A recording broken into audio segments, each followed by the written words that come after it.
တိမ်တိုက်တွေပြိုရွှေမိုးကညိုငိုတော့မလို့မလေးပြိုမိုးသက်ကလေးတွေတပွဲဝဲကြတယ်လားဝါဆိုထီကလေးတစ်ချောင်းသူဆောင်နေကြတယ်လားဝါဆိုလမ်းလေးသေးဆိုင်တန်းလေးထဲမှာမိုးဝင်ခုံတို့နှစ်ယောက်ရဲ့တန်တာချင်းများနဲ့ပထမဝါဆိုချစ်ပြုံးဤချိုးမြဝန်းငါဆိုမလေးပြိုပန်ဖို့ဆိုပုံညပန်းတွေခုပေးခဲ့တာလားဝါဆို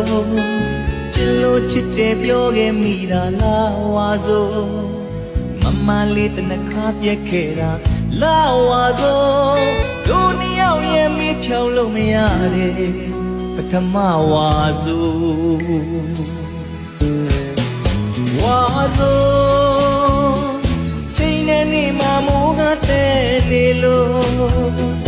ဒီကလေးတစ်ချောင်းနဲ့တို့နှစ်ယောက်ရဲ့ဝါဆိုစပင်ရှိရှိပြင်လာသူလေးမိုးတွေဆိုစံကေတာမာရေမုံရေစက်ကလေးတွေကိုပြန်မြင်အောင်နေကျင်နာခဲ့ဘူးတဲ့ဝါဆိုတိမ်တွေပြိုရင်ငိုခြင်းနေမိလို့